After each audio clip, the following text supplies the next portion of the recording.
Greetings and welcome to the energy of Scorpio. This is Ron from Tarot of the Twin Sun. Welcome to the channel.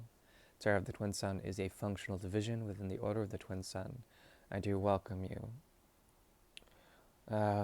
We'll go ahead and get started. I'm working from a deck from 1890. It's a very old deck. The 8th house is open. The house of the occult, deeper understandings of the esoteric, the etheric, the realms within human condition, the whale that never ends. These are aspects of the deep mystery, as well as the investigation, the eagle eye observation of things that are layered as well as very deep. Intensified ways of seeing things, the abstract, knowing what they are, but not really necessarily knowing how to explain them. These are elements of the 8th house. We'll go ahead and get started. The singularity is designed in order to see very deep modes of karma. This is very specific to the energy of Scorpio. It does not have to resonate for you. Remember to check your Scorpio placements. And yeah, thank you.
Okay. So the mode of action here is a choice. This choice is heart over head, and there is something about it that has to do with one of two things leading to the same thing. The signature of Uranus is strong in this. Uranus is essentially a teacher that takes away randomly, arbitrarily, sometimes. And there's something about this chaos or this disorder that points to the human condition of where things are going. You may find strength in solitude or solace, and perhaps there's something very detached about the way you are approaching things, especially when coming into into the season of Taurus. Something will wake you up, and this has to do with the movement from Uranus to Mercury. Insights that come through drastic change that is unpredictable, also tied to technology or systems that are new or revolutionary. There is no death cycle here, though. I don't feel like Pluto has its hand here, which it co-rules Scorpio. But Mars is here, which has to do with action and drive, ambition, highlighted by the season of Aries. Moving into Taurus, strong. There's something about the method that you are doing that approaches the 3rd house, that approaches the gateway into communities. If you are in some form of distance or isolation, there's something about that that is very necessary for this chaos to ensue. You will become a voyeur of the chaos as opposed to a participant. um, there's a movement here, essentially, to a house of cards that are set to collapse in a way, or perhaps something that can be resurrected from an attempt of creating something of the heart's desire. Once again,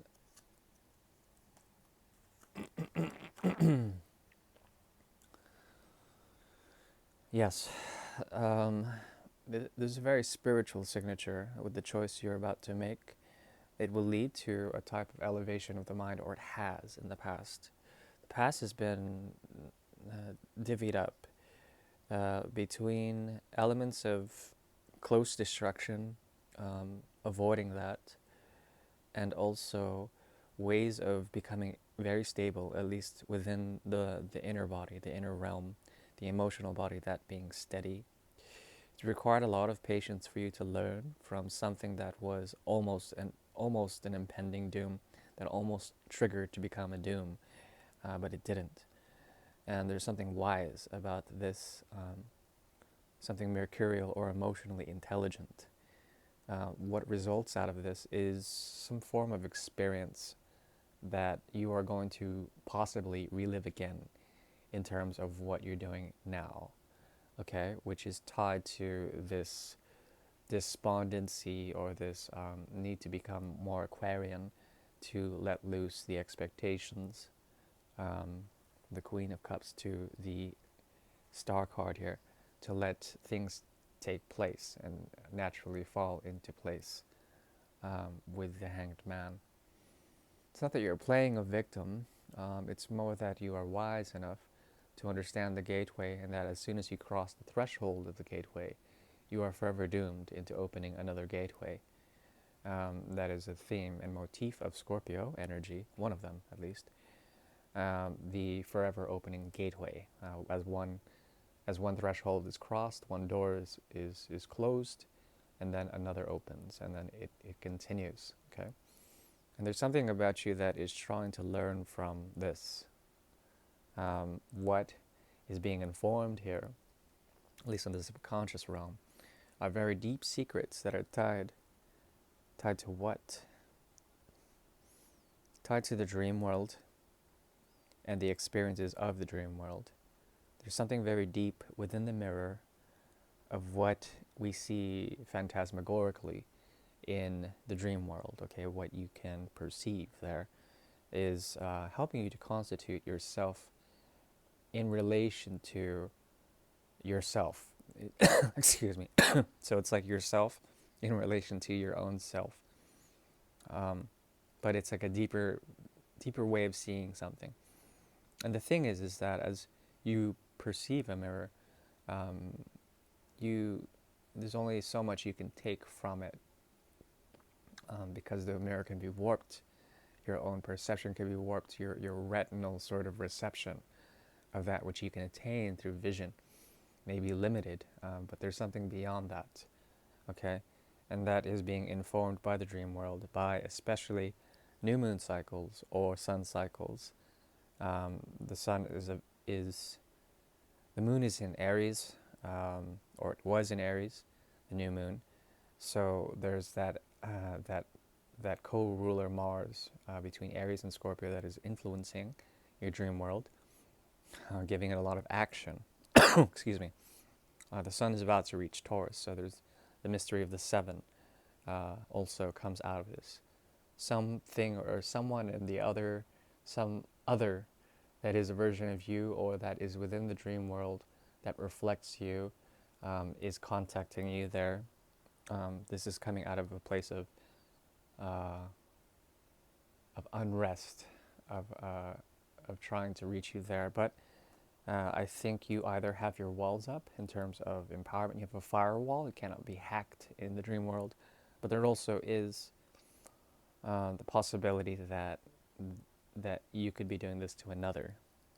But there's commerce in the dream world. That's what I'm seeing, with yourself, or a version of yourself that you see through a mirror, another person. Anyway, In your future, there is a possibility of discernment coming into wisdom, maturing from the page to the queen, finding empowerment. Two crowns here. There also is a possibility of the fourth house or the seventh house opening up potentialities, new pathways, and walking those paths. I think whatever your choice you make, the one that is operating in terms of karma, inevitably you'll take both choices, but you won't. So you'll be in the middle. And this will give you a sense of focus. But you won't be able to do anything about it. There are things outside of you that will make you feel isolated or withdrawn in some sort of way. And this, ironically, will help you to push forward as the two pillars of Hercules. There's something about it that will keep you at the precipice of the great unknown versus trade and commerce, okay? You think about Gibraltar or the gates of the Mediterranean. There is something in the future that has to do with the reckoning, rolling over past grounds, becoming wise in that respect, and understanding how limitations within the expectations of things past are helping you to, excuse me, come up with essentially more motivation or more energy in one way, shape, or form, whatever that means. That is the reading. Thank you. If you would like, please toss a like. If you would need a deeper look into what is going on, I'm available for private readings. And do subscribe for future readings. Thank you very much. Bye-bye.